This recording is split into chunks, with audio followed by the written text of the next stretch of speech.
प्रभु जी महाराज रखिए, चरणों के पास मेरे राम जी सरकार रखिए, चरणों के पास रखिए, दासों का दास प्रभु जी अपने ही पास मेरे राम जी सरकार रखिए, अपनों ही पास।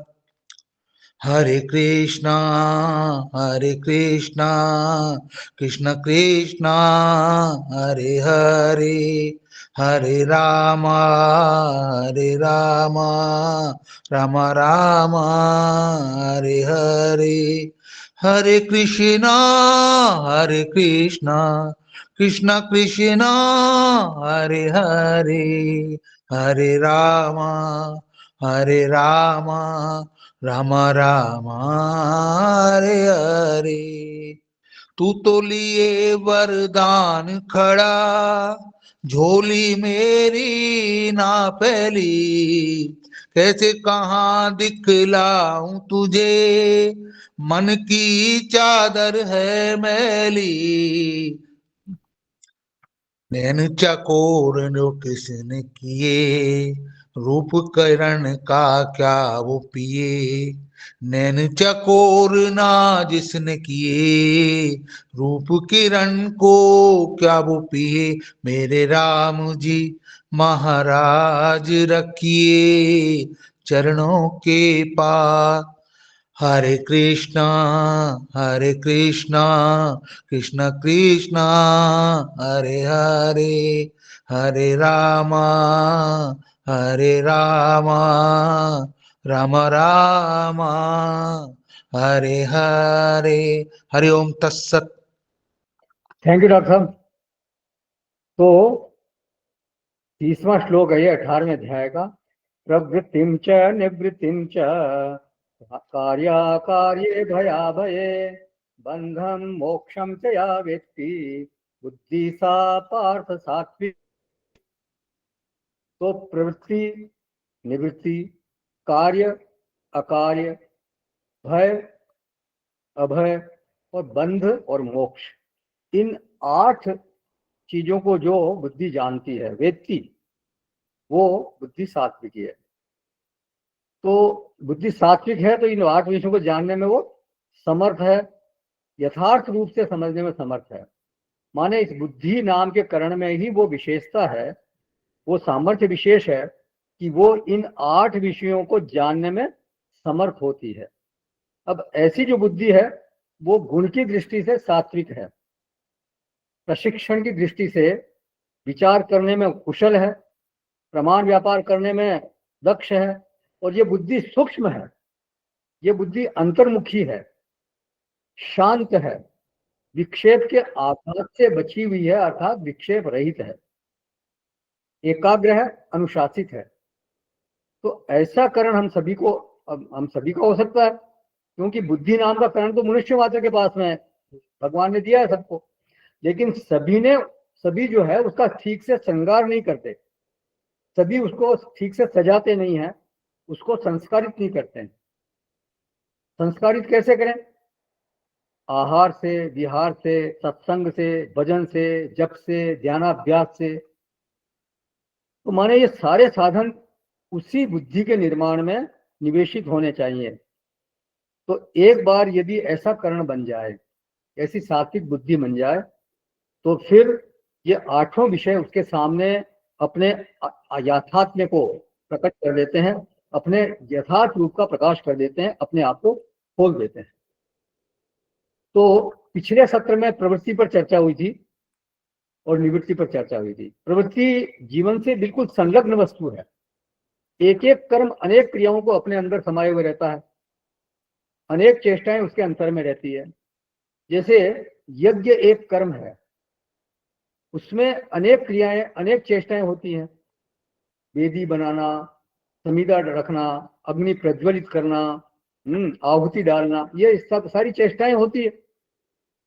तो क्षण क्षण हमारे जीवन में प्रवृत्ति होती रहती है, जैसे अभी मैं बोल रहा हूं, ये भी एक प्रवृत्ति है। तो उस प्रवृत्ति के बारे में बिल्कुल यथार्थ ज्ञान होना चाहिए। जो भी प्रवृत्ति व्यक्ति कर रहा है उसको प्रवृत्ति के बारे में यथार्थ ज्ञान हो, माने इसमें नियतत्व, इसमें मात्रा, इसमें देश, इसमें काल, इन सभी सारी बातों का ध्यान रखना होता है। इस बारे में विस्तार से पहले चर्चा हो चुकी है। तो अब यही गीता की वाणी अगर अनुचित देश में हम बोलें तो वो उपहास का पात्र बन सकते हैं हम। ये गंभीर विषय है और आप मानो समर्थ भी है बोलने में, लेकिन जहां कहीं भीड़ भाड़ वाली जगह हो, जैसे रेलवे स्टेशन है या बस स्टैंड है, वहां पे जाके आप ये बोलने लग जाओ, तो ऐसी जगह बोल रहे हो जहां पे लोग सुनना नहीं चाहते हो, तो क्या होगा? उसका कोई प्रभाव पड़ेगा नहीं वहां पे। और क्या मतलब, जो अगर ऐसी उचित वाणी अनुचित जगह पर बोलेंगे तो उपहास का पात्र बनेंगे। तो वाणी उचित होने पर भी, बोलने वाला समर्थ होने पर भी, अनुचित देश होने से वो उपहास का अथवा हंसी का पात्र बन सकता है, क्योंकि वहां वातावरण दूसरा होता है। अब काल में भी वही बात है। कोई शादी समारोह हो या कोई उत्सव आदि हो, वहां लोग बिल्कुल दूसरे मूड में होते हैं, और उस समय आप वेदांत सुनाओ उनको तो कोई सुनना नहीं चाहेगा, उसको कोई सुनेगा नहीं। तो समय देखना चाहिए, लोगों की मनोदशा देखनी चाहिए, उनकी मनस्थिति कैसी है वो देखना चाहिए, उनकी संवेदना देखनी चाहिए। तो समय देख करके और देश देख करके, उचित देश हो, उचित समय हो, तभी इस तरह की बात वहां बोली जानी चाहिए। नीति पे फीकी लगे बिन अवसर की बात, जैसे वर्णत युद्ध में रस सिंगार न स्वाद। युद्ध का चल रहा है और वहां आप रस सिंगार की बातें करो, श्रृंगार रस की बातें करो, तो कौन सुनेगा उसको? वो वहां उचित नहीं है वो बात। हर किसी के सामने जिक्र गमे पिनहान हो, दिल में छुपे हुए दर्द का जिक्र हर किसी के सामने नहीं हो सकता। फायदा क्या जब दिलों में सोच का सामान न हो, जब दिल में उसको महसूस करने की वो संवेदना नहीं हो, तो वो उस व्यक्ति के सामने ऐसी बात करने से कोई मतलब नहीं है। तो साधारण से साधारण प्रवृत्ति के लिए भी नियतत्व होना चाहिए। ये सब पहली चीज है, ये सबसे पहली चीज है नियतत्व, कि वो मेरा नियत कर्म है कि नहीं है। फिर उचित देश हो, उचित काल हो, उचित मात्रा हो, इन सब का ध्यान रखना आवश्यक है। और फिर कब निवृत्ति लेनी है, कहां से निवृत्ति लेनी है, निवृत्ति की प्रक्रिया क्या होगी, इन सब बातों का भी निरंतर बोध रहना चाहिए। निवृत्ति के लिए पिछले सत्र में चर्चा हुई थी, एक कसौटी की बात हुई थी कि जो प्रवृत्ति है वो निवृत्ति परायणी होनी चाहिए। और एक और कसौटी ये बताई गई थी कि प्रवृत्ति का जो लक्ष्य है वो पूरा हो रहा है कि नहीं। प्रवृत्ति का प्रथम लक्ष्य है अभ्युदय, माने लौकिक उन्नति, आपकी भौतिक उन्नति हो, आपके आसपास लोग जो हैं वो आपका आदर करें, आपको समाज में सम्मान हो, सुख के सारे साधन आपके पास हों, तो ये अभ्युदय। और दूसरा लक्ष्य बताया था चित्त शोधन। पहले अभ्युदय की जो प्रधानता वो मन में रहती है, लेकिन समय के साथ साथ भी व्यक्ति का भीतर में ऐसा विकास हो जाता है कि फिर उसके लिए वो चित्त शोधन जो है वो प्रधानता बन जाती है। अब ध्यान जो है उसका वो चित्त शोधन पर ज्यादा रहता है। अभ्युदय के लिए तो वो मानता है कि वो तो परमात्मा की कृपा से हो ही जाएगा, क्योंकि उसके अंदर की भीतर की स्थिति ऐसी हो गई है, भीतर का विकास ऐसा हो गया है कि उसको पूरा भरोसा है कि परमात्मा मेरा अभ्युदय तो अपने आप कर देंगे, मेरे को किसी प्रकार की कमी रहने नहीं देंगे। तो उसके बारे में वो ज्यादा विचार नहीं करता, ज्यादा चिंता करने की उसको जरूरत महसूस नहीं होती। ये ऐसा ही है जैसे कोई स्वामी, जो कोई सेवक है वो स्वामी की उदारता पर भरोसा करता है, उसके वात्सल्य को वो जान जाता है, उसके स्वभाव को वो जान जाता है, तो फिर उसका केवल सेवा में ध्यान रहता है, उसको क्या मिलेगा या क्या नहीं मिलेगा इसकी वो चिंता नहीं करता, क्योंकि वो जान चुका होता है कि मेरी अपेक्षा से अधिक ही मुझे मेरे मालिक प्रदान करेंगे, उसमें किसी प्रकार की कोई कमी रहने वाली नहीं है। तो लौकिक जो सेवक स्वामी भाव है उसमें ये बात होती है, तो फिर तो पारमार्थिक धरातल की तो बात ही क्या करनी है। वो उदार ऐसो जगमाही, वो तो बहुत ही उदार हैं। आप जितना डिजर्व नहीं करते उससे वो ज्यादा देते हैं। तो स्वामी के औदार्य का ज्ञान ही फल चिंता को एकदम निर्मूल कर देता है। असल में भक्तों को एक ज्ञान और होता है कि वो ये है कि बड़े आदमी के सामने मांगना नहीं चाहिए। ये भक्तों को एक तरह का ज्ञान होता है। क्या क्या होता है कि जब आप मांगोगे तो अपने स्तर से मांगोगे, और वो जब देंगे तो वो अपने स्तर से देंगे, बड़प्पन के स्तर से देंगे। एक बहुत बड़े आदमी के सामने एक बहुत दरिद्र व्यक्ति अगर जाए तो क्या मांग लेगा? वो ज्यादा से ज्यादा एक समय का 2 समय का खाना मांग लेगा, कुछ कपड़े आदि मांग लेगा।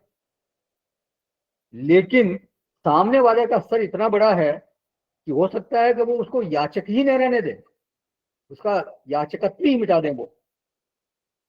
तो जब भक्ति गहराती है तो प्रभु की ओर ज्यादा दृष्टि जाने लगती है, और ये लगने लगता है कि उनसे क्या मांग, फल की क्या इच्छा करनी। कृपणा फल है तो वह फल चाहने वाले एक दीन है, उसकी ये मनोवृत्ति हो जाती है कि ये फल मांगना, परमात्मा के सामने फल मांगना तो ये ना समझी है। इसमें तो मांगने वाला ही ठगा जाता है। जो चतुर होता है वो मांगता नहीं है। वो जानता है कि वो अपने आप देंगे। जो भी मेरे मेरे मेरे हिस्से का है, जो भी मैं डिजर्व करता हूँ उससे ज्यादा ही वो देंगे, कम नहीं देंगे। केवट ने नहीं मांगा, सुशिक्षित जी ने नहीं मांगा, उनको फल की चिंता ही नहीं है। भक्त का ध्यान तो बस इस बात पर रहता है कि हृदय निर्मल हो रहा है कि नहीं, क्योंकि उस निर्मल हृदय में ही परमात्मा की प्रीति भासती है। जितना ही चित्त निर्मल होता है उतना ही उनकी प्रीति का प्रकाश भीतर में अनुभव होता जाता है। सम्मुखता बढ़ती है, विमुखता घटती जाती है, स्मृति बनती है, परमात्मा की स्मृति बढ़ती है, विस्मृति कम होती है। तो प्रवृत्ति जो है वो चित्त का निर्मलीकरण करने वाली होनी चाहिए, निवृत्ति पर्यवसायी ही होनी चाहिए। देखिए, कर्तव्य परायणता और इच्छा परायणता दोनों में भेद है। कर्तव्य ऐसी चीज है कि जो पूरा होने के बाद छूट जाता है। आप जो कर्तव्य कर्म आप करते हो फिर वो पूरा होने के बाद फिर वो कर्तव्य रहता नहीं आपका। लेकिन इच्छा ऐसी चीज है कि पूरे होने के बाद फिर बढ़ती जाती है। तो इसलिए प्रवृत्ति जो है वो इच्छा परायणी नहीं होनी चाहिए, बल्कि वो कर्तव्य परायणी होनी चाहिए।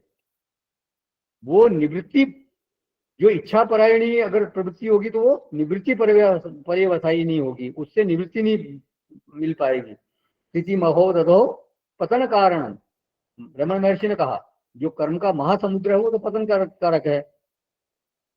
तो इसलिए प्रवृत्ति जो है वो कर्तव्य परायणी होनी चाहिए, जिससे कि वो निवृत्ति तक आपको पहुंचा दे। और निवृत्ति अंततः क्या करती है? स्वरूपावस्थान तक आदमी को ले जाती है। स्वरूपावस्थान तक पहुंचाने की सामर्थ्य है निवृत्ति में। साधारणतः प्रवृत्ति का उपसंहार जो होता है वो निवृत्ति में होता है। प्रवृत्ति का जब अभाव होता है देश काल प्रसंग विशेष में, तब उसको हम निवृत्ति मान लेते हैं कि भाई प्रवृत्ति समाप्त हो गई, इसका मतलब निवृत्ति हो गई। लेकिन निवृत्ति का जो सचमुच में अर्थ है वो है स्वरूपावस्थान, जहां प्रवृत्ति का पूरी तरह से पर्यवसान हो गया, प्रवृत्ति एकदम समाप्त हो गई। इसका मतलब है कि वो निवृत्ति में पहुंच गया व्यक्ति, और निवृत्ति से ही फिर संन्यास की स्थिति बनती है। सर्वम कर्माखिलम पार्थ ज्ञाने परिसमाप्यते, कहा भगवान ने 4थे अध्याय में। संपूर्ण जो कर्म है वो ज्ञान में समाप्त हो जाते हैं। अगर ज्ञान हो गया किसी को तो फिर वहां कर्म की कोई आवश्यकता ही नहीं। नैव तस्य कृतेनार्थ ना कृते नेह कश्चन, ऐसा व्यक्ति हो जाता है। अब इसमें एक बात यह भी है कि हमारा जो समाधान है वो निवृत्ति में है। प्रवृत्ति साधन हो सकती है, लेकिन समाधान जो है वो तो निवृत्ति में ही है। हमारा घर वास्तव में निवृत्ति है, और हम जिस सड़क पर चलते हैं वो मानव की प्रवृत्ति है। प्रवृत्ति भी जरूरी है, क्योंकि सड़क नहीं होगी तो हम घर कैसे पहुंचेंगे। तो प्रवृत्ति को कभी भी हीन दृष्टि से नहीं देखना चाहिए, हे दृष्टि से नहीं देखना चाहिए। वो एक साधन है, उसको कभी भी तिरस्कार बुद्धि से नहीं देखना चाहिए, उसको साधन बुद्धि से देखना चाहिए। तो प्रवृत्तिम च निवृत्तिम च, ये बात हो गई। अब आगे शब्द दिए हैं कार्य अकार्य। कार्य माने कर्तव्य और अकार्य माने अकर्तव्य, जो नहीं करना चाहिए। भाष्यकार ने लिखा विहित प्रतिषिद्धे कर्तव्य अकर्तव्य करने अकरणे, 3 तरह के शब्द दिए यहाँ पे। तो कर्तव्य के विषय में विशुद्ध बोध होना माने बुद्धि ऐसी सात्विक हो जाए कि यहाँ पे हमारा क्या कर्तव्य है, क्या कर्तव्य बनता है, ये बिल्कुल स्पष्ट हो, बिल्कुल एकदम क्लियर हो उसको। कई बार ऐसा अवसर आता है जब मेरा क्या कर्तव्य बन रहा है यहाँ पर प्राप्त परिस्थिति में, ये पूरी तरह से साफ होता नहीं। आदमी किन कर्तव्य विमूढ़ हो जाता है, द्वंद्व में फंस जाता है। अर्जुन की स्थिति ऐसी ही हो गई थी। तो वहां बुद्धि अगर मोहग्रस्त हो गई है तो सात्विक बुद्धि क्या काम करती है उस समय कि वो किसी उचित व्यक्ति से, किसी योग्य व्यक्ति से सलाह लेती है कि मुझे क्या करना चाहिए। ये नहीं कि किसी अरे गरे किसी भी व्यक्ति से या किसी तामसिक व्यक्ति से सलाह लेने पहुंच जाएगा। तो सात्विक बुद्धि का यही मुख्य काम है कि वो योग्य व्यक्ति से सलाह लेगी। तो जब कहीं ऐसा पेंच फंस जाए तो सात्विक की जो बुद्धि है वो फिर समर्थ होती है कि यहाँ मेरा क्या कर्तव्य है, ये वो बता देती है। मेरी विशिष्ट पहचान के अनुसार, जो मेरी शास्त्रोक्त पहचान है, सामाजिक पहचान है, या मेरी अपने अंतःकरण की जो पहचान है, उसके अनुसार इस समय मेरा क्या कर्तव्य बनता है, ये वो बताती है। तो मेरी विशिष्ट पहचान के अनुसार मेरा जो कर्तव्य बनता है या जो कर्तव्य नहीं बनता है, ये तय करने में जो समर्थ है, माने कर्तव्य अकर्तव्य का निर्धारण करने में जो समर्थ है, वो बुद्धि सात्विक है। और फिर इस निर्धारण के बाद व्यक्ति को कर्तव्य कर्म ही करना चाहिए, कर्तव्य परायण बन जाना चाहिए, इच्छा परायण नहीं होना चाहिए। फिर आगे शब्द दिए भया भये, भय और अभय। तो भय को जो जानती है और अभय को जो बुद्धि जानती है, वो बुद्धि सात्विक बुद्धि है। भय पर पहले भी चर्चा हुई थी, 16वें अध्याय में भी अभयम सत्व संस्कृति वाले इस प्रकरण में बात हुई थी। देखिए भय जो है वो हमेशा भविष्य को लेकर होता है। वो होता है वर्तमान में, लेकिन वो होता है भविष्य के प्रति। भय दुख वर्ग की वृत्ति है। माने भय जब भी होता है उस समय व्यक्ति के चित्त में व्याकुलता होती है, चिंता होती है, दुख होता है। और जो अभय है वो निर्भयता है। वो एक निर्भयता जो है वो सुख वर्ग की वृत्ति है। असल में अंतःकरण में जितनी अधिक अभय की स्थिति होती है उतना ही आनंद प्रतिबंध रहित होता है, आनंद का प्राकट्य होता है। पता नहीं कितने प्रतिबंधों से हमारा आनंद प्रतिबंधित है। देखिए आनंद का स्रोत तो वास्तव में ब्रह्म है, आनंदम ब्रह्म है। यहां तक कि विषय भोग से भी कोई आनंद मिलता है, विषय भोग से जो भी आनंद मिलता है वो वास्तव में तो ब्रह्म से ही मिलता है। विषय विशेष से एक वृत्ति का जन्म होता है, एक वृत्ति उत्पन्न होती है, और उस वृत्ति विशेष में आनंद विशेषित होकर के फिर प्रकट होता है, अभिव्यक्त होता है। इसलिए वो आनंद विशेष कहलाता है। और वृत्तियां अनेक है, इसलिए आनंद भी अनेक तरह का हो जाता है। तो क्योंकि भय नाम का जो प्रतिबंध पड़ा हुआ था वो हट जाता है, इसलिए अभय को सुखद वृत्ति बोलते हैं। भय नाम का प्रतिबंध जब हटा तो अंतःकरण से, तो अभय नाम का अभय प्रकट हुआ, अभय की वृत्ति उत्पन्न हुई। तो वो प्रतिबंध हटने से आनंद उत्पन्न हो गया। आनंद के ऊपर भय का प्रतिबंध पड़ा हुआ था, वो हटने से आनंद उत्पन्न हुआ, और इसलिए फिर वो सुख प्रकट हुआ। तो किसी को भविष्य की बहुत ज्यादा चिंता हो तो आनंदानुभूति अवरुद्ध हो जाती है। योगक्षेम की बहुत चिंता होती है किसी को, अधिकतर लोगों को होती है। योग माने जो अप्राप्त है उसको प्राप्त करना, और क्षेम में जो प्राप्त है उसका रक्षण करना। हमारा जीवन इसी में इन योग और क्षेम इसी चक्कर में उलझा रहता है। तो ये योग क्षेम की चिंता में कोई उलझा हुआ है, अनिष्ट की चिंता किसी को रहती है कि पता नहीं क्या होगा, उसको ये आशंका रहती है। तो माने जितना भी प्रतिबंध होगा चित्त पर, उतना ही फिर आप समझो कि आनंद दब जाएगा। और जब वो प्रतिबंध हटेंगे तो वो आनंद प्रकट होगा। तो अभय जो है वो सुख की वृत्ति इसीलिए मानी जाती है कि भय का प्रतिबंध हट जाने से वो आनंद प्रकट हो जाता है और वो इस कारण से सुख उत्पन्न करता है। अब बुद्धि के सामने चुनौती यह है कि भय का यथार्थ हेतु क्या है वो जाने। वो उसको जानने में अगर समर्थ है तो वो सात्विक बुद्धि है, और अभय के हेतु को भी जानने में अगर वो समर्थ है तो वो सात्विक है। तो जो बुद्धि ये जानने में समर्थ हो जाती है उसको कहते हैं सात्विक बुद्धि। एक बार यदि सही निर्णय हो जाता है तो फिर जीवन की दिशा सही बन जाएगी। प्राय होता यह है कि यदि अनुकूल परिस्थिति है तो वो हट न जाए।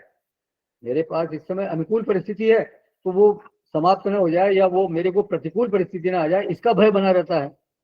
कहीं मेरा ट्रांसफर नहीं हो जाए। अभी मैं जो है मेरे शहर में हूँ या बिल्कुल शहर के पास हूँ, लेकिन मेरा अगर ट्रांसफर 100-200 किलोमीटर 500 किलोमीटर दूर हो जाएगा तो क्या होगा, वो भय होता है। मैंने जो माल खरीदा है उसके भाव कहीं घट न जाए, मैंने जो फसल बोई है तो कहीं अनावृष्टि या अतिवृष्टि से वो खराब ना हो जाए। ये इस तरह के भय लगे रहते हैं जीवन में। तो भय का हेतु प्रत्यक्ष रूप से तो परिस्थिति में ही दिखाई देता है व्यक्ति को, और ये गलत भी नहीं है, लेकिन वास्तव में परिस्थिति में भय का हेतु तो है नहीं। क्यों? क्योंकि परिस्थिति का हेतु क्या है? परिस्थिति का हेतु है कर्म। वो कोई भी परिस्थिति आई वो किस कारण से आई? आपके कर्म के कारण आई है। तो जो दुष्कर्म है वो वास्तव में भय का हेतु बनेगा। तो इसलिए उस दुष्कर्म से बचना चाहिए व्यक्ति को। जब कोई दुष्कर्म, कोई निषिद्ध कर्म, कोई अनियत कर्म, कर्तव्यानुष्ठान हमारे द्वारा हो जाता है तो उस समय भय होना चाहिए। किसी निषिद्ध कर्म के अनुष्ठान का विचार भी अगर मन में आ गया तो उस समय समझो कि भय का आगाज हो गया, भय की शुरुआत हो गई है। अब निर्भयता के लिए इससे ठीक उल्टा सत्कर्म करना चाहिए। जो हमारा नियत कर्म है उसको हम अपनी पूरी सामर्थ्य से, पूरे उद्यम के साथ उसको करें, उचित मात्रा में करें। तो अभय का हेतु कहाँ है? सत्कर्म में, उपासना में, भजन में, साधना में। इस तरह के कर्म से कभी भी अनिष्ट नहीं हो सकता। सत्कर्म से कभी भी अनिष्ट नहीं होगा व्यक्ति का, ये निश्चित जान लीजिए आप। भगवान ने कहा है नहीं कल्याण कृत कश्चित दुर्गतिम तात गच्छति। कल्याण मार्ग पे चलने वाला, आत्मोद्धार के लिए कर्म करने वाला कभी दुर्गति को प्राप्त नहीं होता। छठे अध्याय में बोला भगवान ने। तो ये वादा है भगवान का। तो भय का हेतु क्या हुआ? निषिद्ध कर्म। और उससे पहले अगर जाए तो असाधु स्वभाव। यदि स्वभाव दोष है, आप चाहे घर बदल लो, शहर बदल लो, यदि दुष्ट स्वभाव है किसी का तो वो वही काम करेगा जो कि करता आया है। तो भय का हेतु है असाधु स्वभाव। अगर उसको नहीं बदला तो फिर भय का हेतु जो है वो बना ही रहेगा। तो व्यक्ति को पहले अपने भीतर बैठे इस असाधु स्वभाव को ठीक करना चाहिए, उसको बदलना चाहिए, तभी वो भय से मुक्त हो पाएगा। और इसके विपरीत जो साधु स्वभाव है वो अभय का हेतु है। मीठा स्वभाव, परोपकारी स्वभाव, वो अभय का हेतु बनता है। गोस्वामी जी ने लिखा पर हित बस जिनके मन माही, तिन कह जग दुर्लभ कछु नाही। जिनके मन में दूसरों का हित निवास करता है, दूसरे की हित की भावना निवास करती है, जगत में उसके लिए कुछ भी दुर्लभ नहीं है। तो स्वादु स्वभाव है अगर किसी का तो वो फिर अभय का हेतु बनता है। तो बुद्धि यथार्थ निर्णय करने में समर्थ हो कि यहाँ भय है और यहाँ अभय है। अपना स्वभाव ठीक हो, अपना कर्म ठीक हो, अपनी आदतें ठीक हो, अपना संग ठीक हो। देखिए सभी महापुरुषों का, सभी संतों का ये निश्चित मत है कि हर किसी के साथ संग नहीं करना चाहिए। संग में एक साधक को तो बहुत सावधान रहना चाहिए। संग जो है वो सबसे दुखदायक भी हो सकता है और सबसे सुखदायक भी हो सकता है। गोस्वामी जी लिखते हैं बरु भर बास नरक कर दाता, दुष्ट संग जन देहि विधाता। चाहे मुझे नरक का वास दे दे लेकिन दुष्ट का संग कभी मत देना। और भी लिखा है एक जगह संत संग अपवर्ग कर, कामी भव कर पंथ। संतों का जो संग है वो मोक्ष दिलाता है, और विषयी लोगों का, कामी लोगों का जो संग है वो आपको भवसागर में फंसाता है। नारद जी ने भी भक्ति सूत्र में लिखा, दुस्संग सर्वथैव त्याज्य। दुस्संग का तो सर्वथा त्याग करना चाहिए।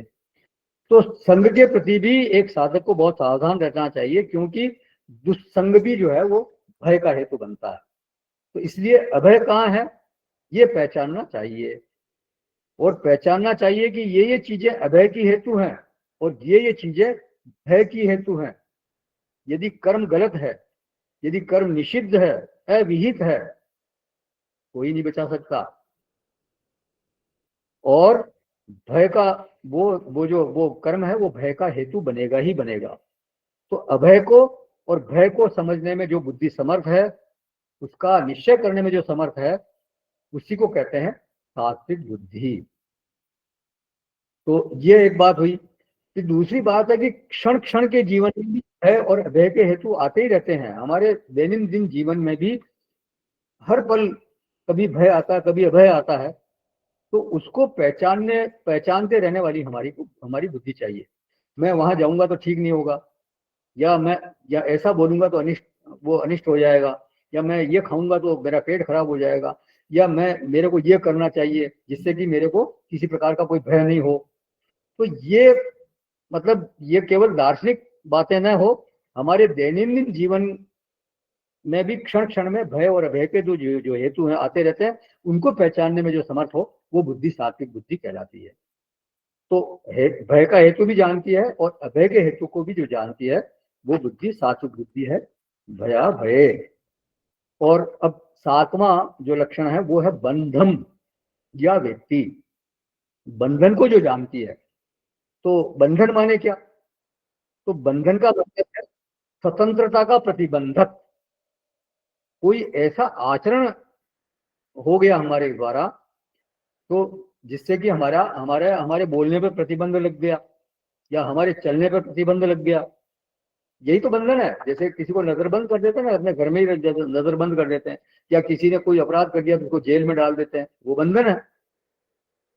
भाई आप कमरे में बैठे हो और बाहर से कोई कुंडी लगा जाए और आप चाहो कि मैं बाहर निकलूं, लेकिन आप बाहर निकल नहीं पा रहे हो क्योंकि कोई बाहर खोलने वाला नहीं है, तो कैसा अनुभव होगा? अपने आप को आप परतंत्र अनुभव करोगे, स्वतंत्र अनुभव नहीं करोगे। तो आदमी कुछ ऐसा करता है कि उससे कहा जाता है कि अब आप नहीं बोलना। उसके पास करण तो है, बोलने के लिए करण है, जिह्वा है, वाक इंद्रिय है, लेकिन बोलने की मनाही हो गई, या कह दिया गया कि घर से बाहर नहीं जाना। पैर तो है, लेकिन मानो कि वो बांध दिए गए।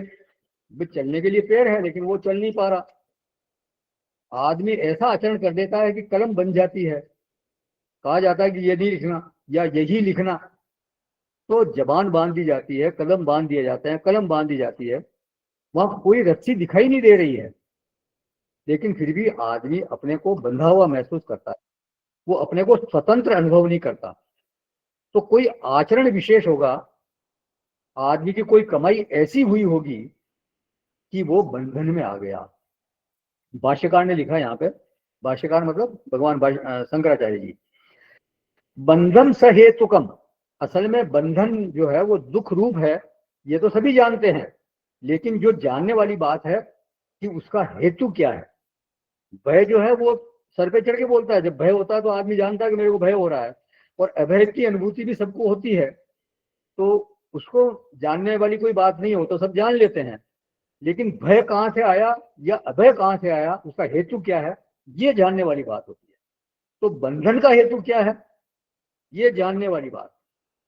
तो स्वाधीनता माने जैसे कोई सड़क पर बाएं चल रहे हैं, उसको ट्रैफिक पुलिस नहीं रोकेगी, ही इज फ्री। कोई रेड लाइट पे खड़े हैं तो उसको कोई पुलिस वाला सीटी नहीं बजाएगा। लेकिन अगर कोई रेड लाइट का उल्लंघन करता है तो फिर उसको रोका जाएगा। तो संविधान के अनुसार, मर्यादा के अनुसार जो रहन सहन है वो हमको दूसरे के टोकने से मुक्त रखता है। बंधन के बहुत सारे आयाम हैं। व्यावहारिक धरातल भी कई तरह के बंधन होते हैं, सामाजिक बंधन होते हैं, पारिवारिक बंधन होते हैं, शादी का बंधन होता है, लेकिन आदमी उससे छूटना नहीं चाहता। ऐसा जरूरी थोड़ी सारे बंधनों से छूटना चाहे व्यक्ति। आर्थिक बंधन है, आप कोई उत्सव करना चाहते हो, कहीं कोई तीर्थ यात्रा करना चाहते हो, लेकिन जेब में रुपए नहीं है। गरीबों की अदा जमाने से निराली है, इरादे लंबे लंबे हैं मगर जेब खाली है। तुम परतंत्र है, परतंत्रता है, आपके पास उतना सफिशियंट धन नहीं है, जितना चाहिए उतना धन नहीं है, फिर आप एक तरह से अपने आप को बंधा हुआ महसूस करते हो। फिर परमार्थ की ओर देखें तो बंधम दुख रूपम, पहला लक्षण ये किया गया। बंधन उसको कहते हैं जिससे आदमी छूटना चाहता है, और जो छूटने वाली चीज है वो है दुख। इसलिए बंधन का स्वरूप है दुख रूपता। बंधन कभी सुख रूप नहीं हो सकता। सुख रूप अगर होगा तो आदमी क्यों छूटना चाहेगा? तो जिससे छूटना न चाहे उसको फिर बंधन नहीं बोलेंगे। बंधन तो वही कहा जाएगा जिससे कि हम छूटना चाहते हैं, और वो है दुख। अब प्रश्न है कि दुखस्य हेतु किम, दुख का हेतु क्या है? तो प्रत्यक्ष में तो दुख का हेतुत्व प्रतिकूल परिस्थिति में ही दिखाई देता है। इसलिए आदमी की प्रतिकूल के प्रति द्वेष बुद्धि हो जाती है और अनुकूल के प्रति राग बुद्धि हो जाती है। अनुकूल परिस्थिति है तो उसमें राग हो जाता है उसका। ऐसे व्यक्ति को फिर कहा जाएगा परिस्थितिवादी, क्योंकि वो अपना जो समाधान वो परिस्थिति में ही देखता है। वो बंधन का हेतु वास्तव में देख रहा है ऊपर ऊपर से, बिना विचार के देख रहा है, लेकिन असल में परिस्थिति जो है वो ये दुख का हेतु नहीं है। क्योंकि परिस्थिति का हेतु कौन है? कर्म। अभी अभी बताया थोड़ी देर पहले। जब आदमी को ये दिखाई देने लगे कि माने जो सत्कर्म अगर मैं करूंगा तो उससे शोभन परिस्थिति बनेगी, और असत कर्म करूंगा तो उससे अशोभन परिस्थिति आएगी, ये जब वो जानने लगता है, वो अगर दुष्कर्म करेगा तो अशोभन परिस्थिति आएगी ही आएगी, आज नहीं तो कल आएगी। ये जब वो जानने लगता है, इसका मतलब वो उसको फिर कहा जाएगा कर्मवादी। वो बंधन का हेतुत्व फिर दुष्ट कर्म में देखता है। वो जानता है कि कर्म बिगाड़ करके परिस्थिति को नहीं सुधारा जा सकता। और अब उस बात से और भी पीछे चलें तो कर्म का हेतु किसमें है? कर्म का हेतु है इच्छा में। बिना इच्छा के कोई भी कर्म होता नहीं। तो इच्छा विहित होनी चाहिए, सब इच्छा होनी चाहिए। माने इच्छा के धरातल पर भी विहित तत्व हो तो समझो कि सुख का रास्ता आपका सुगम हो गया। अगर इच्छा विहित है तो वो सुख का सृजन करने वाली होगी। तो हमारी इच्छाएं, सब इच्छाएं होनी चाहिए। गलत इच्छाएं मन में नहीं आनी चाहिए, और अगर आए भी तो वो निर्बल होनी चाहिए, ताकि उनकी उपेक्षा हम कर सकें। ध्यान से देखें तो इसी इच्छा का परिवार है मनोविकार। काम, क्रोध, लोभ, मोह, ये सब क्या है? ये इन सारे भावों की जननी जो है वो इच्छा ही है। इस एक एक विचार को डील करना बहुत कठिन है। मतलब वो भी एक चुनौती होती है व्यक्ति के सामने। लोभ या अभिमान कहाँ से आता है? इच्छाएं पूरी हो जाती है, लोभ बढ़ जाता है, और आदमी में एक प्रकार का अभिमान आ जाता है। फिर वो कहता है आड्यो जनमान अस्मि कौन्योस्ति सदृशो मया, मैं बड़ा धनी हूं, मैं कुटुंब वाला हूं, मेरे समान दूसरा कौन है?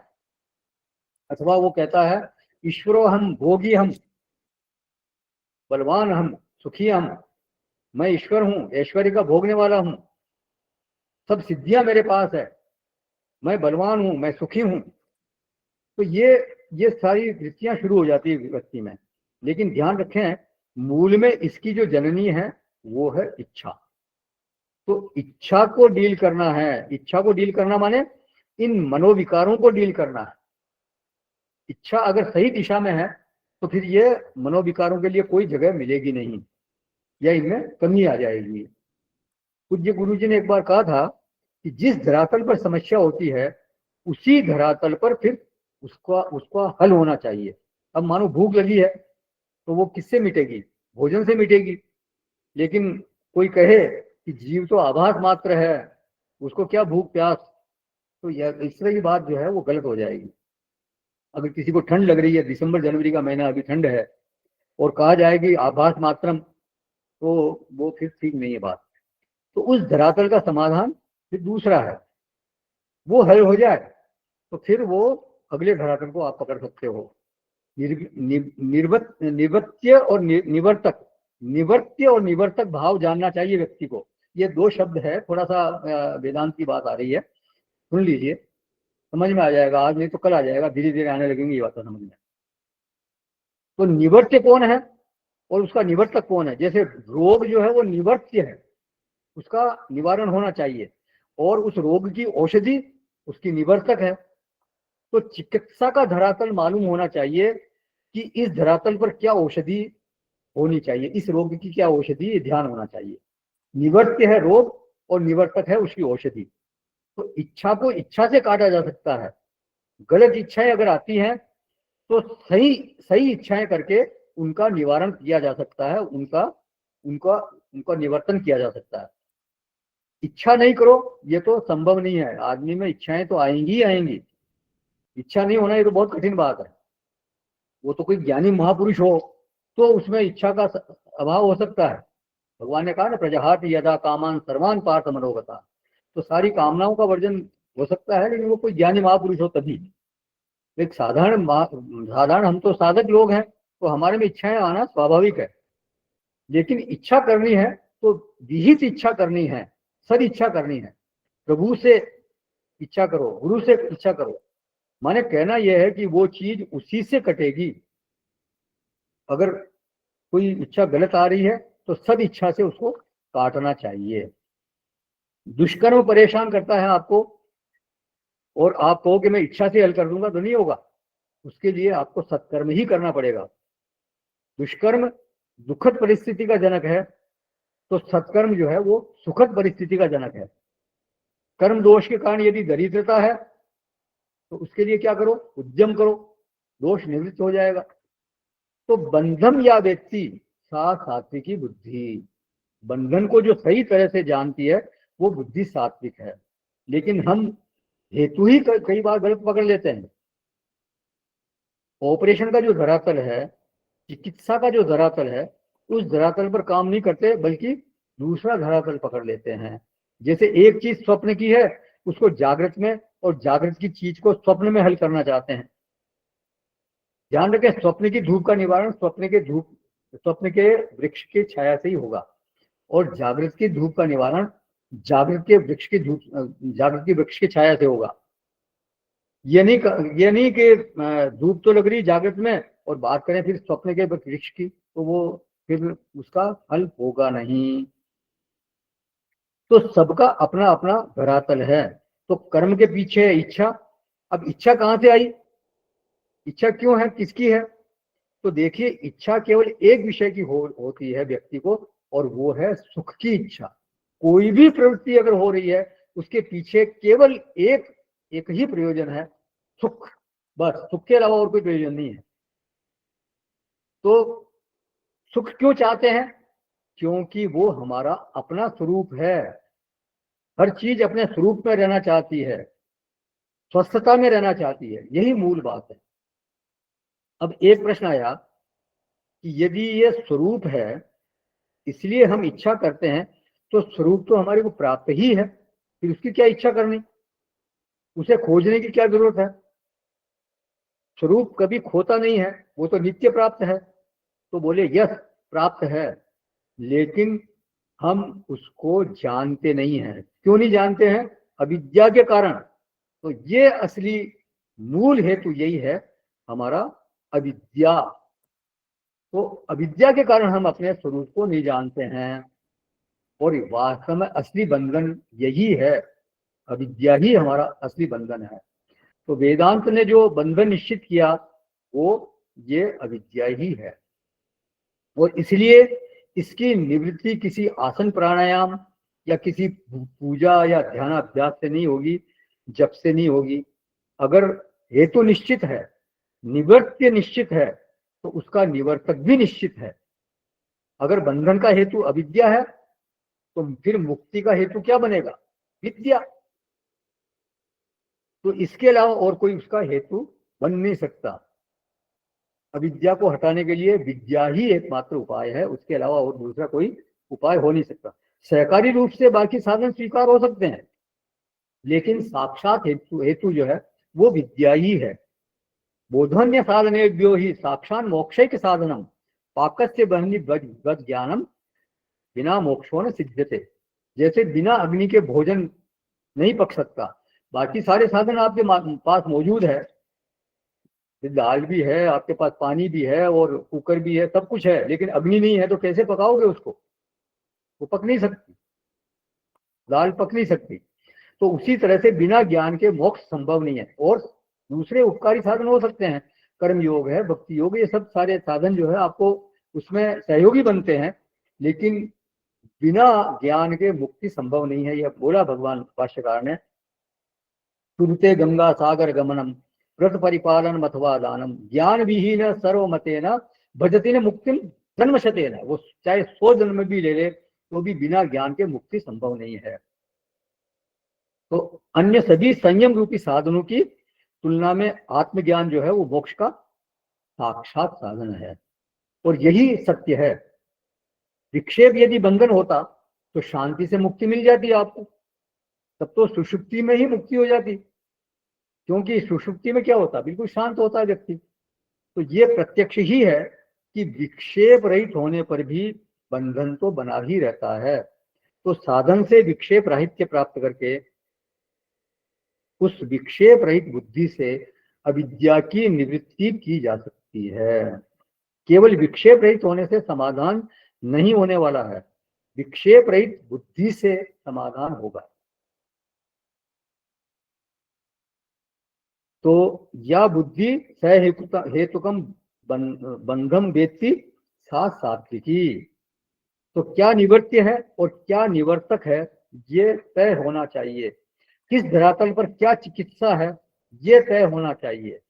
जैसे देह के धरातल पर जो चिकित्सा रूप चीजें हैं वो है आहार विहार ठीक करना, व्यायाम करना, सोना जागना ठीक रखना, उचित कर्म करना।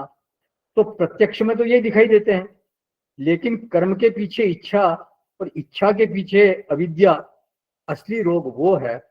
तो उसको फिर ठीक करना है, और अविद्या का निवारण का एक ही उपाय है और वो है विद्या।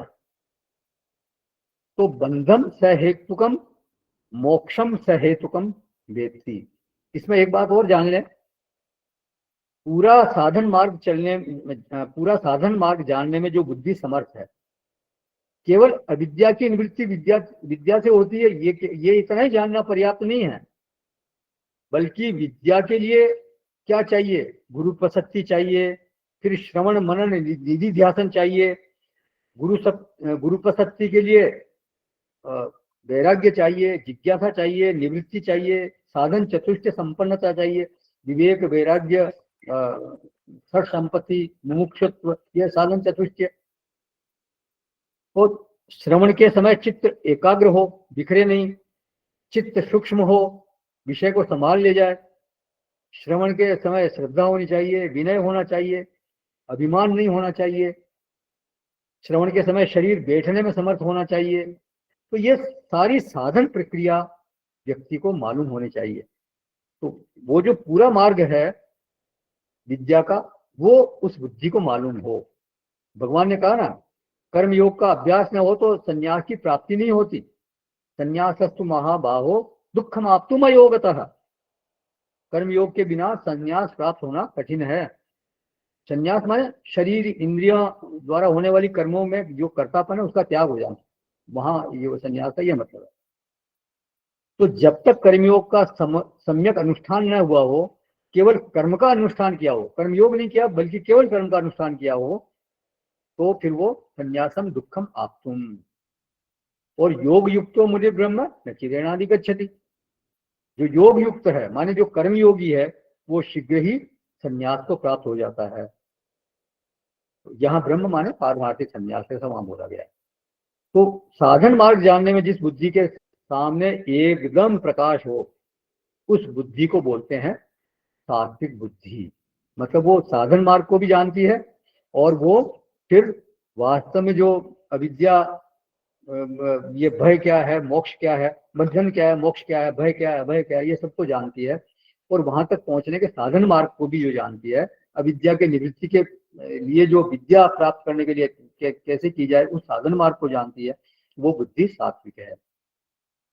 तो बंधम सहेतुकम वेत्ति, मोक्षम सहेतुकम वेत्ति, किसी प्रकार का कोई भ्रम ऐसी बुद्धि में बिल्कुल नहीं रहता, बिल्कुल सुस्पष्ट बुद्धि, एकदम क्लियर। नाना प्रकार के मत मतांतर उसके सामने आ जाए तो भी वो विचलित नहीं होगी।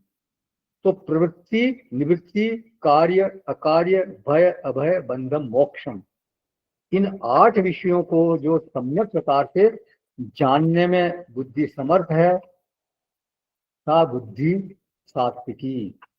एक अर्थ वो बुद्धि सात्विक है। फिर आगे राजसिक बुद्धि के लिए बोलते हैं, वहां केवल वैसे तो नाम 4 लिए, धर्मम, अधर्मम, कार्यम च अकार्यम, लेकिन वास्तव में वो 2 ही विषय है। जब अगले सत्र में इसकी चर्चा करेंगे कि जो धर्म अधर्म है वो ही कार्य और अकार्य है, वो एक ही बात है। ये बात तो 2 विषय का वहां पर निरूपण है कि उन 2 विषयों की बात है, वो भी अयथावत जाना चाहिए। वो उसको भी क्या धर्म है और क्या अधर्म है, क्या कार्य क्या अकार्य, उसको वो यथावत नहीं जानती, अयथावत जानाती। तो वो राजसिक बुद्धि के संदर्भ में आएगी ये बात। और तामसिक बुद्धि अधर्मम धर्मम इति, अधर्म को धर्म जानती है, वो बुद्धि तामसिक बुद्धि है। तो इसका अगले सत्र में उसकी चर्चा करेंगे। आज यहीं पे विराम करेंगे। किसी का कोई प्रश्न है या कोई इसमें ऐड करना चाहे तो करें, नहीं तो इसको समापन करेंगे।